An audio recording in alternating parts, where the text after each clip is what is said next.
In this lecture, we are going to add a custom endpoint. At the moment, WordPress does not offer an endpoint for registering a new user. We must create a custom endpoint for handling user registration. New endpoints can be created with a single function. Let's get started. In your editor, open the index.php plugin file. Under the hooks section, call the add action function.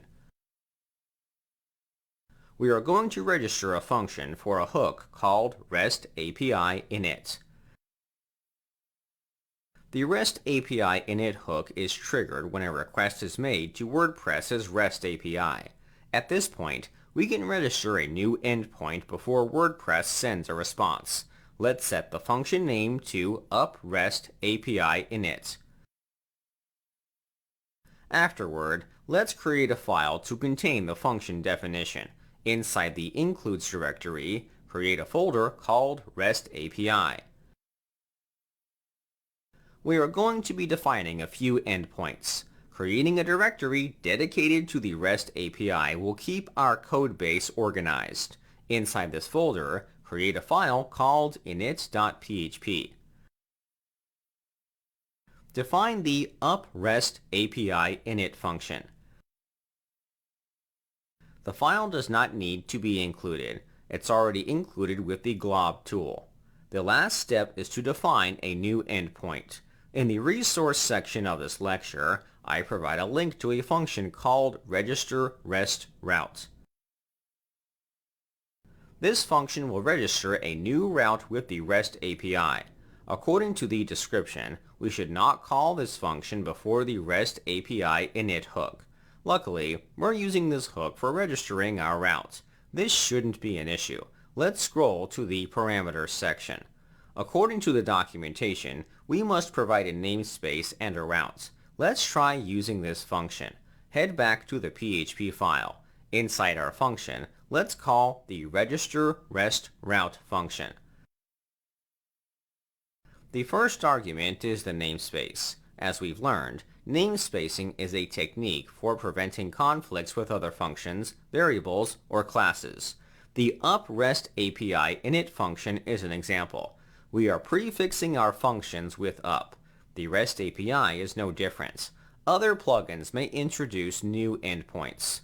To prevent conflicts with other endpoints, it's recommended to add a namespace to our endpoints. For example, WordPress reserves the wp/v2 namespace. The format for a namespace is the name of our plugin followed by the version.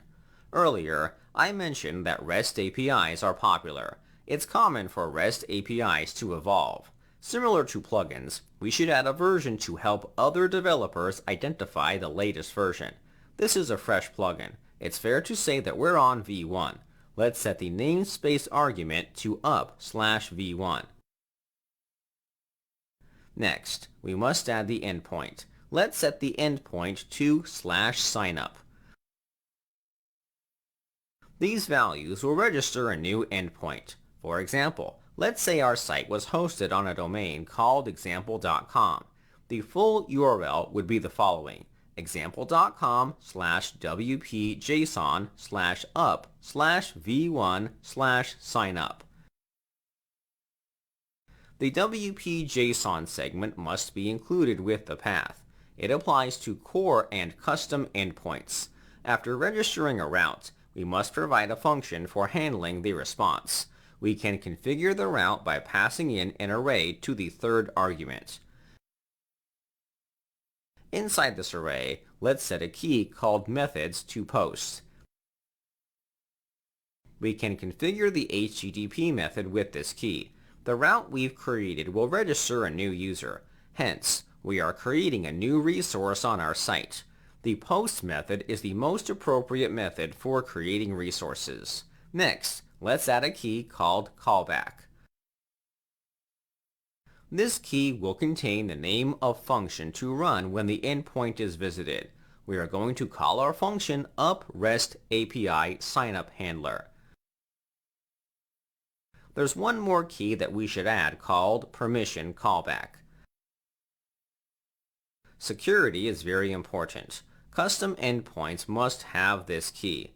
Before WordPress runs the callback function, it'll check if the user has proper permissions for visiting this route. The value for this key must be a function. The function must return true to allow access to the route. We can deny access by returning false. For this route, we're going to allow anyone to visit it. Let's use a special function called __return_true. This function is defined by WordPress. In the resource section of this lecture, I provide a link to this function. As the name implies, this function will return true. If we scroll to the source section, we can take a look at the body of the function. It looks like a weird function to define. However, we're allowing anyone to register an account. Our function should return true. Rather than being redundant, we can leverage WordPress's functions. It's quicker and easier. The route has been successfully created. Let's try testing it with Postman. In the Postman app, navigate to the workspace for our site. The previous session should have been saved. If not, you can re-enter the URL to our site. Inside the address bar, we are going to replace the path with the following path: wp-json/up/v1/signup.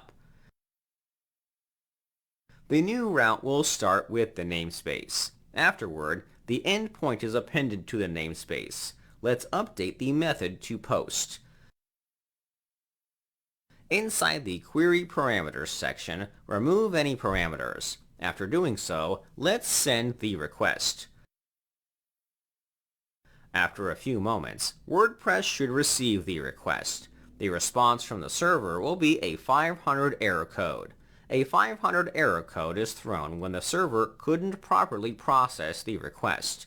Inside the response's body, a JSON object is returned with details of the error. Let's read the message property. The handler for the route is invalid. The problem stems from not defining the PHP function for handling the new endpoint. That's perfectly fine. As long as WordPress has identified our new routes, we're good to go. In the next lecture, let's define the function for handling the response.